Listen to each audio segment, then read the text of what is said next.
As you know, Pivot Series Season 2 focuses on the pivot pioneers. This is a focus on women who've got some proverbial skin in the game, especially with respect to their business area. But sometimes there comes such a wave that if you don't ride that wave when it happens, you've missed the whole show. And we were not prepared to miss the show known as Cherie Jones, published, celebrated author from right here in Barbados because of this novel right here, How the One-Armed Sister Sweeps Her House. And it is sweeping over the critics, including Oprah. That's right. 55 most anticipated books for 2021, and I've got mine.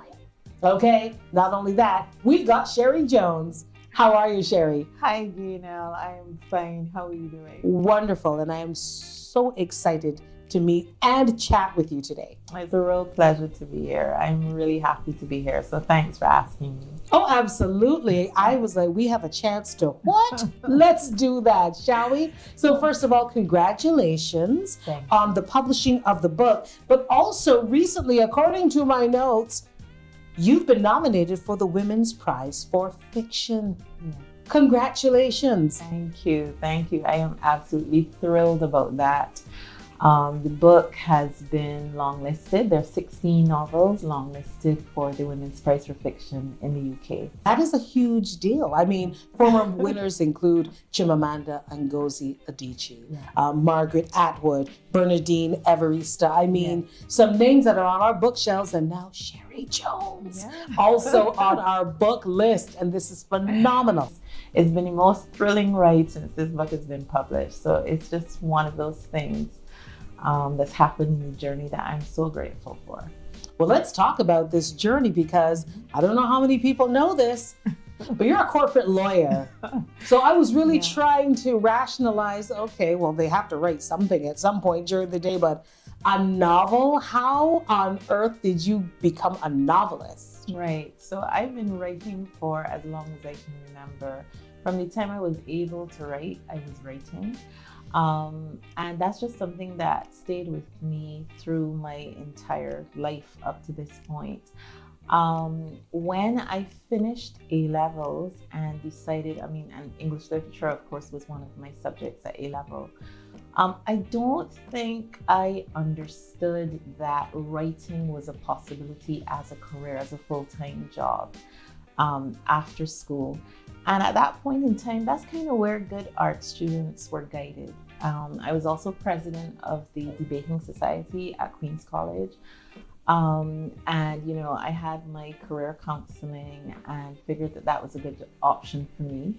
And so I went into law, but even, I've been a lawyer now for 23 years. And all during that time, I was writing. Writing remained my passion.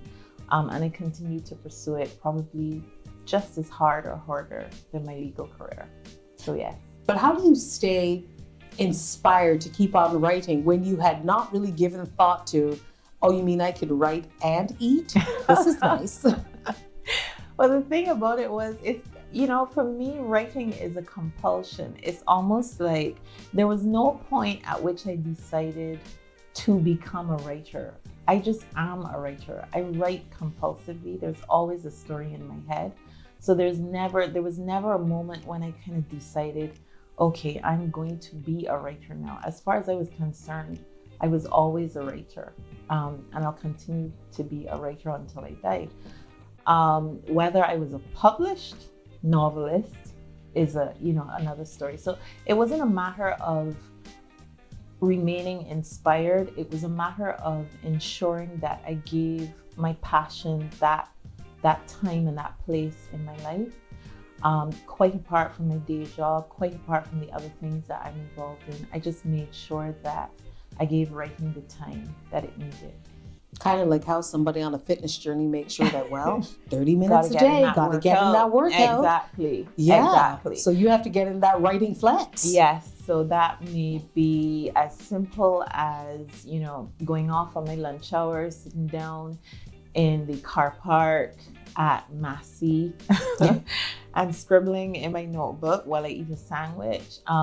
I also get up at 3 o'clock several mornings, and I will just continue to write until it's time to go to work. And at some points in my life, it's been longer periods of time. So I'll take my holiday and I'll go to Writer's Colony and be totally immersed in writing for 3 or 4 weeks.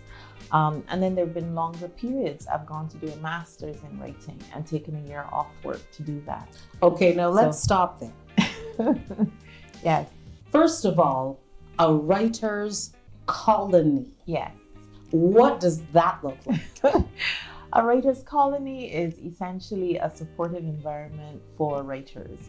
What happens is the colony provides all meals. They will make breakfast, lunch, and dinner for you in a lot of cases, or they will have the items to make certainly breakfast and lunch available, and they'll make dinner. You're allocated usually a bedroom, somewhere to sleep, and a studio in which to write. There's no television, there's no telephone, save in the office. You will get internet, but it kind of, suggests that perhaps you might not want to be on it too much so that you're not too distracted by it. And it's just space and time, uninterrupted time to write. I've been to, for example, the Writers' Colony at Dairy Hollow in Arkansas in the US. That's just up in the mountains. So outside it's just, trees, a couple animals, little cottage, and I'm just writing. That's all I do all day. And I've also been to the Vermont Studio Center on Fellowship, and it's a similar environment. And at dinner, you have the option of sharing what you've written with the community there. You get some feedback. It's a very sort of synergistic, very creative, vibrant atmosphere usually. And it's wonderful because everybody there understands the importance of what we're doing and why we're doing it and what we need to do it. So I've usually come back from those experiences very much inspired, very much having been very productive in terms of my output. So yes. Sounds like a completely different underworld, and when you emerge from it, you are a whole new Cherie ready to go. Yeah, it's a bit of a shock. It is a bit of a shock going into it, and then it's a bit of a shock coming out. So my job, my career generally is very, very fast-paced, very busy. Yeah. And the first 2 days of being in any writer's colony for me is almost like decompression. You just you start to hear the quiet, and eventually that mood, that silence is reflected internally, and is from that the creative impulse becomes stronger and the output is better. There's more clarity in terms of what I'm doing. So yes, wonderful experience. So even while you were a practicing lawyer, and you are still a practicing lawyer, you received a scholarship, but then had to explain a very interesting story to your boss as to, how you're going to accept this scholarship. Yeah, so I had a wonderful boss at the time, and I had just not too long joined the company when I heard that I got this fellowship, this scholarship. And I remember I deferred it twice. And when I had been at the company for just about 2 years, I kind of just felt I couldn't defer it anymore. I really wanted to do it. And if I tried deferring again, I would have, risked losing the scholarship. So I then was faced with a dilemma. What am I going to do? It was a great job.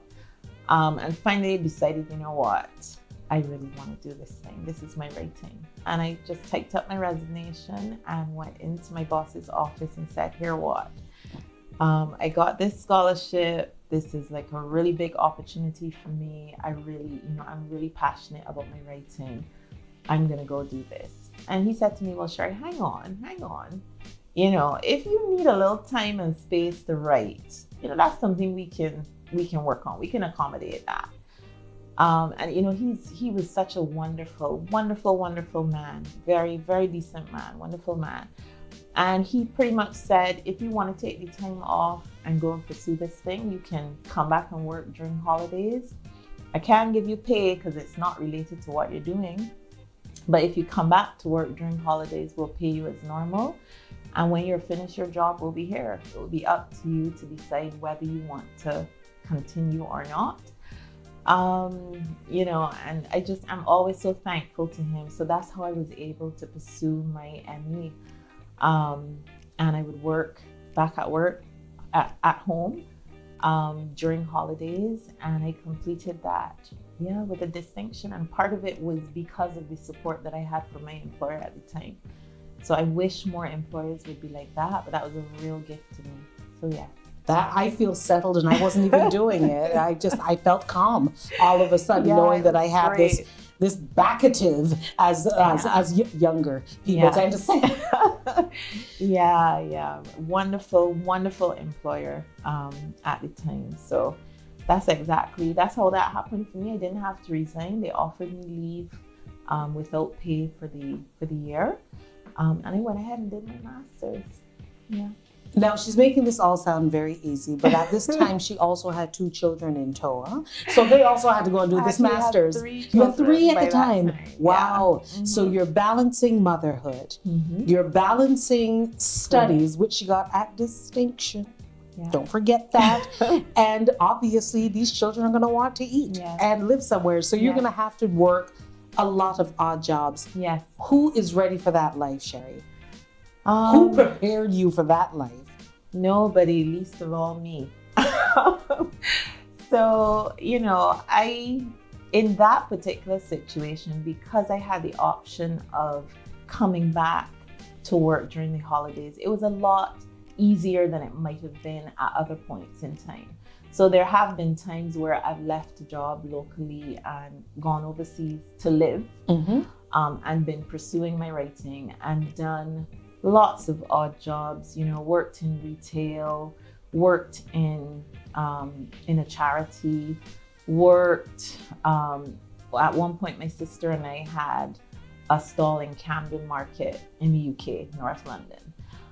We've done all sorts of things, but for the master's in particular, I think it was a little bit easier for me in terms of, you know, being able to support myself and children, because I did have the option to come home and work in the holidays. Right. But in terms of balancing studies and work and kids, that was difficult. I kind of made the most of the time during which they were at school. So I would walk them to school in the morning. School was close by, and come back home. And I had a routine. I knew what I was going to be doing at any particular point in time. And then, you know, because I was studying, I didn't get away from having to get up at night. So I'd put them to bed and I'd be up doing my work. So structure would be very important. It certainly for survival. was. It certainly was. I would actually make a timetable and know what I was supposed to be working on at any particular point in time, including, you know, down to, okay, I'm going to work on this particular module in this hour and this other module in this other hour. So I had to be pretty precise in terms of how I plan that.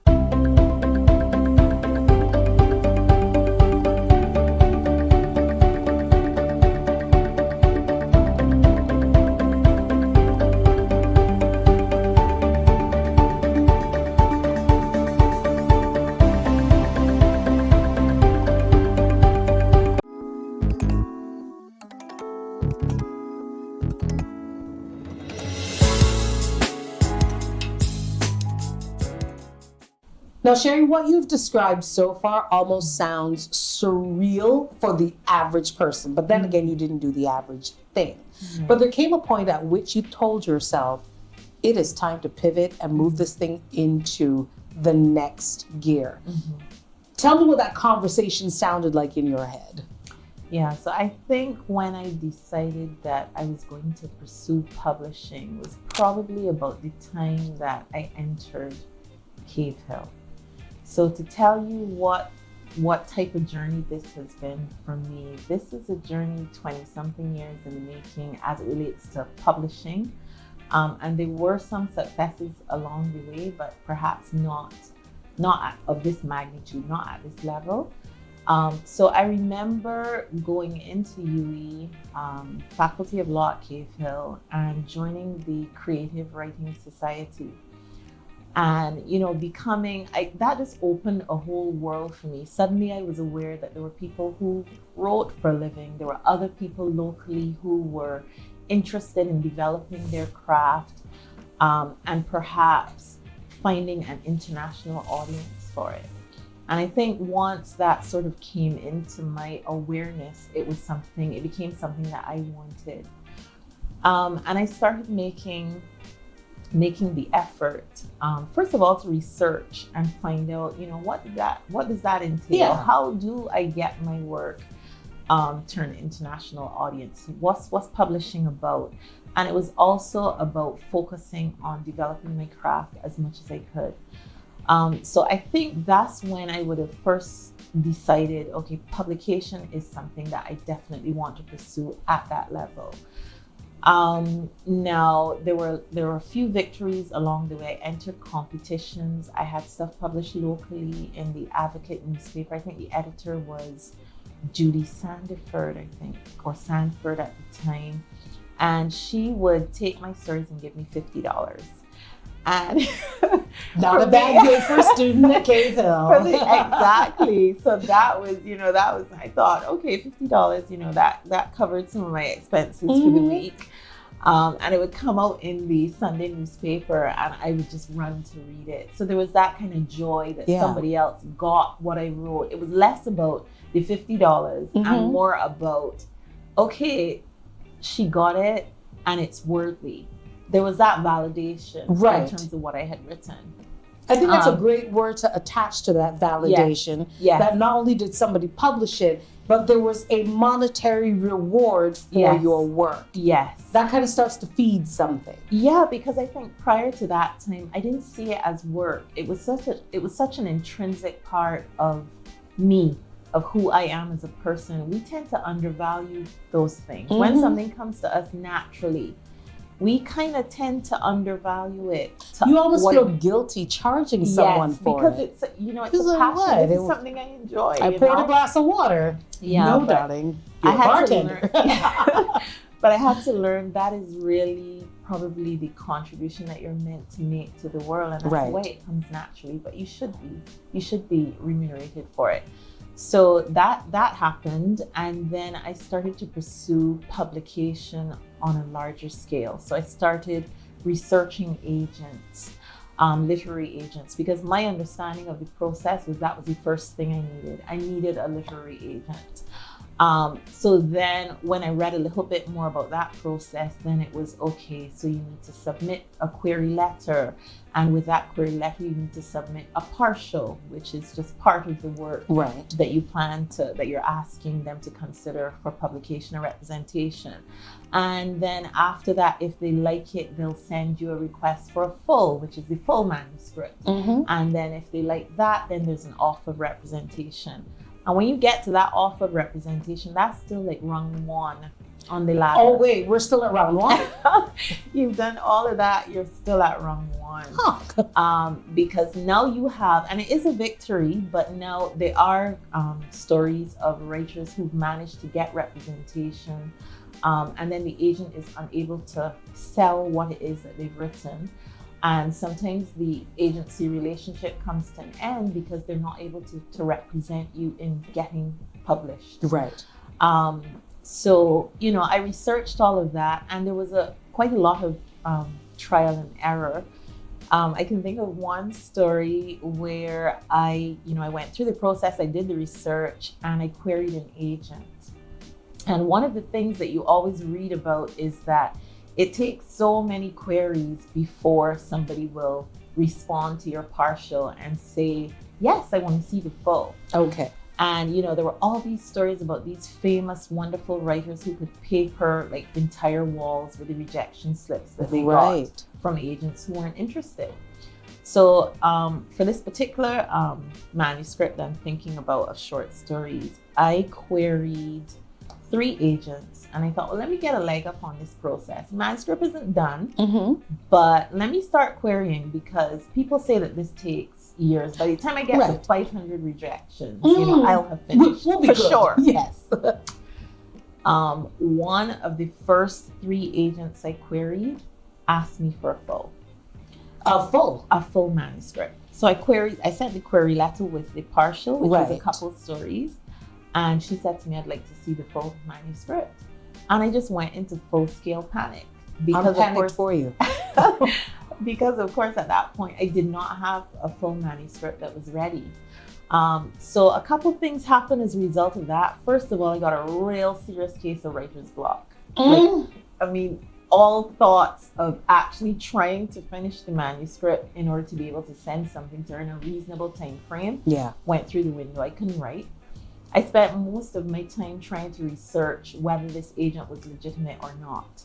So I went, I joined websites and sort of looked at what deals she had done, because it was like disbelief. It's the same thing. Where are the other 497 rejections? Yes, it was exactly that. And I had to learn that lesson the hard way. So having done that, that agent eventually, I think she just came to the conclusion, this one is not serious. She's not ready. And, these people, as agents say, they don't make sport about their business. Business is business. So in one line, what was the first lesson that you can give to any aspiring writer who wants to be published? Be ready. Be ready. And be ready means make sure that your work is the absolute best that you can make it at the time that you start that process of figuring out how you take it to the world. Don't send it when you have something partially ready, you're not finished, you haven't had a couple people read it over, people you trust and who can give you valuable feedback in terms of your crafting of that story. Make sure you've gone through all of that prior to querying for an agent. So that relationship didn't go anywhere, and it was just about 16, 17 years until I queried. I'm sorry. I did say 16, a whole teenager later. Yes. That's when you started the process to query again. No, I would have been, So in the intervening period, I would have been submitting to magazines, I would have been entering competitions, and I would have had some successes. And there would have been, I think, 2 manuscripts in the intervening period that I would have queried and gotten no bites. Right. So entire manuscripts that I felt I had worked on, I had polished over time, they were the best that I could make them. Nobody's interested. Nothing. And that could be for a number of reasons. So for example, I specialized in short stories for most of my career. I considered myself first and foremost a short story writer. So these manuscripts tended to be collections of short stories. So even when I did my master's, for example, part of my thesis was a short story collection. It did well academically. I won a prize for it. There was all this great stuff. But the truth is that publishers tend not to particularly want to publish short stories from newcomers. And that is because short stories tended traditionally not to do as well as novels. Got you. So even things like that, even decisions like that, if I'm primarily a short story writer, well, what outlets are best for me? So at that point in time, I figured, okay, competitions and magazines are my best bet for short stories. For the collection, yes, I would try to see how possible it is to have a collection published, but no bites. No bites. No bites. And continue to enter competitions and so on. And then I started working on this novel, which started off in my head as a short story and grew over time. And when I completed it, I entered it in NIFCA, got some, mainly for the feedback, because NIFCA does offer an opportunity to meet with the judges and get an understanding of what they like, and I did that. And then I queried my agent. So I did some research again, which writers are like me, maybe a non-traditional voice, the style of writing. I wanted an agent who understood stories from my part of the world or stories that did not fit the mainstream. I wanted somebody who appreciated my style of writing in terms of, for example, one of the things I would say characterizes my style is an economy with language. I tend to like to speak as much by what I don't say as by what I've actually written on the page. So I had been doing some reading. I had to do some reading to research that. And for example, I looked for Colson Whitehead's agent. I looked for the agent for the author of Stay With Me, this particular book that I read, and I thought, yes. So these are people who, like you, stylistically do the same thing. Yes, and perhaps are non-traditional voices in one sense or the other. Having done that, I then researched who their agents were. And I said, right, that's who I'm going to ask.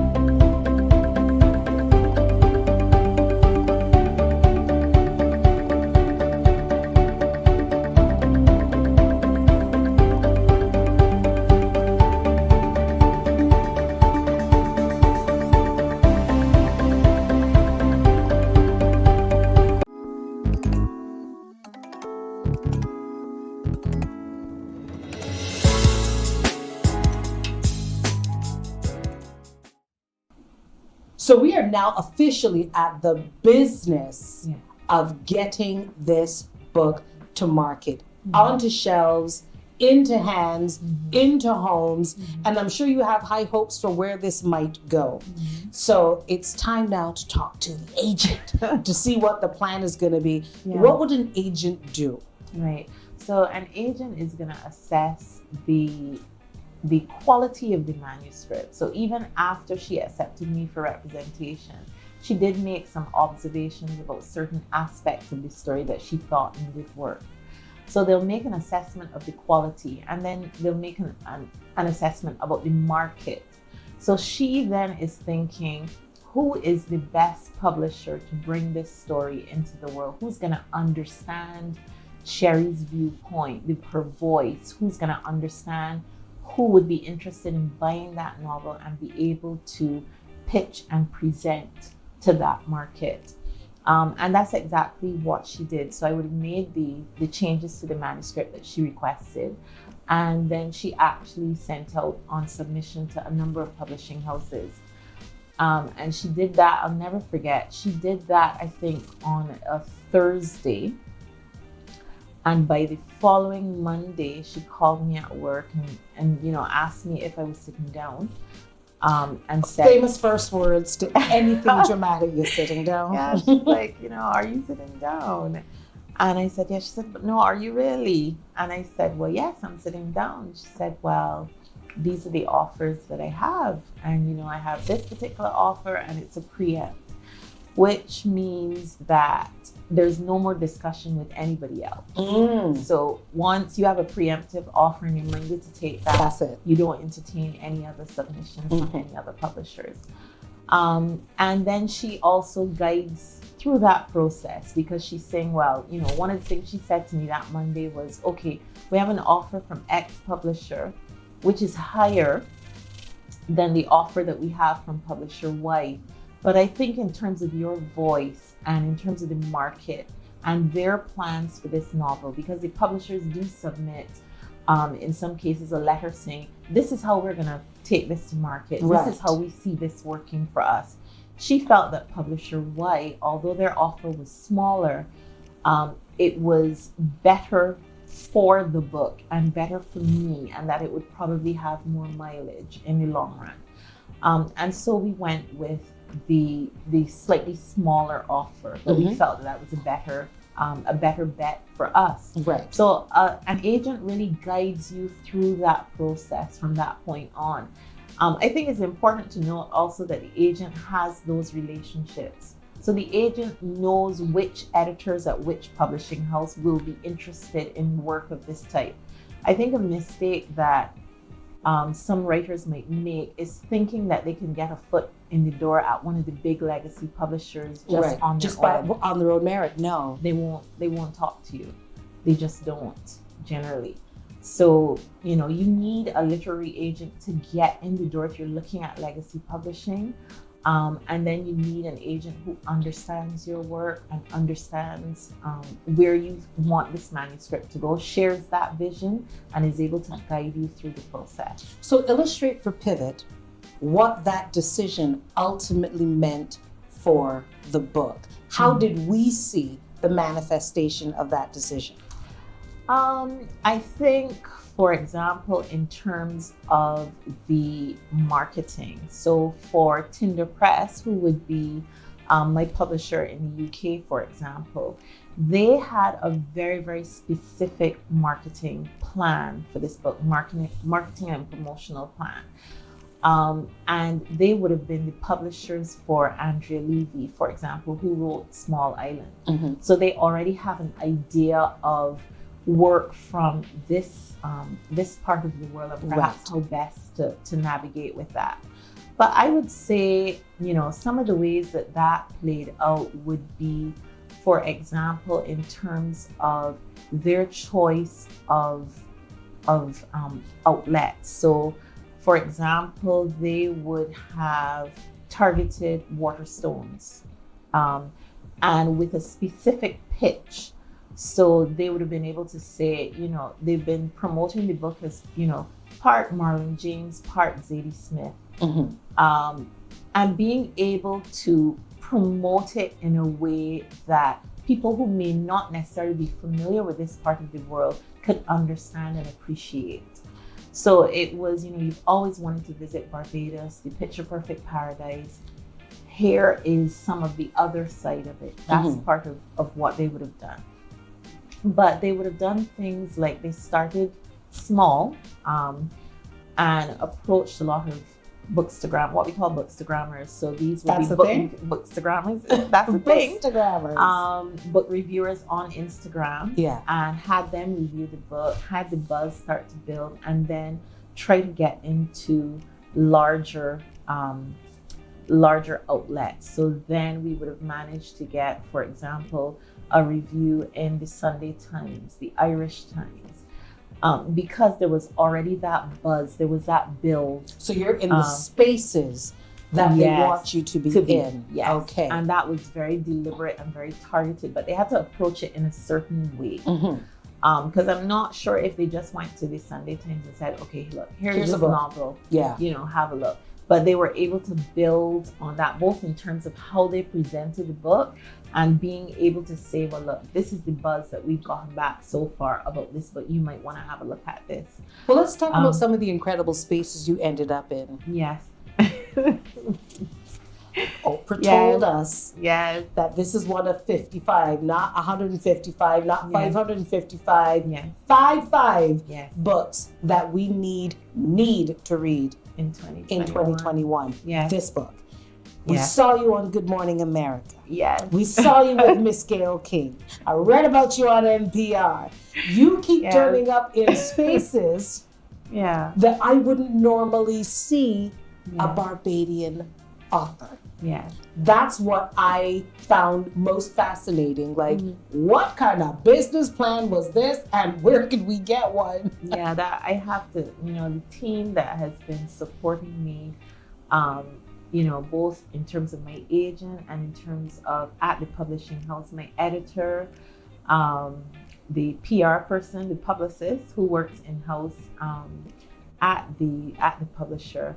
The designers, the sales and marketing teams, everybody I just really feel that they put their all into it, and it showed. I mean, we had just the other day, we had an endorsement from Sarah Jessica Parker, Sex and the City. Saw. We had, there are just so many things that have happened, so many accolades and such a good response for the book. And that really has a lot to do with not just the book itself, the story itself and the writing, but also the people who are supporting this story. Yes. It's almost like you're carrying this story into the world, you're giving it legs, and you have to put as much as you can in terms of resources behind that.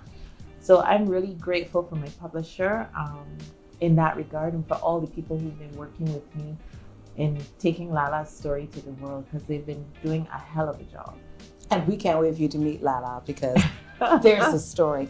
The other story, the undercurrent of the story that I'm getting is how important relationships are in business, Yes. especially this business. Yes. Because if nobody knows me, Marshall, knocks on the publishing house and they're like, well, nobody knows you, Miss Marshall. Yes. But I do finally get someone to take a chance on me and I've given them something good. It starts to reverberate throughout the community. So maybe next time I can get penciled in. Yes. And then maybe I'll get a foot in the door. Yes. But the persistence and the building of the relationships, one day people will start to take my calls if I'm representing a Cherie Jones. Yes.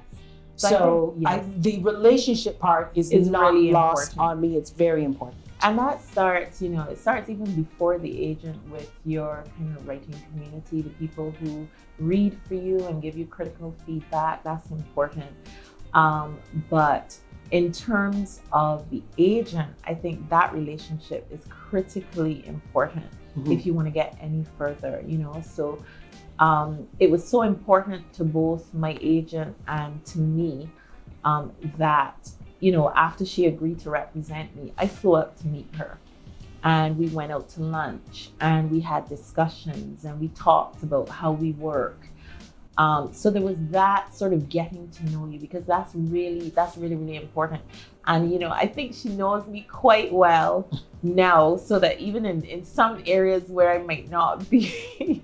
So, in terms of if she wants to see a manuscript, for example, by X time. Yeah. She knows how to talk to me. Right, she knows how to pop up and kind of say, yeah, Cherie, I'm still over here. I'm waiting for story number 2. We done that yet? Yeah. So that relationship is very important. But then also she knows which editors within the publishing house to approach. Yeah. There's so many editors, so many different imprints. Is this, a Hatchet, for example, is huge, but they have various imprints that do different things. So there's one for romance writing. There's another for literary fiction. It just depends on what the novel is about and which market would probably appreciate it most. So I think, yes, relationships are really important. And I really feel lucky to have a team that really, I think we gelled, and they really identified with the story in some ways and were willing to put all of their energy and effort behind it, and that really paid off.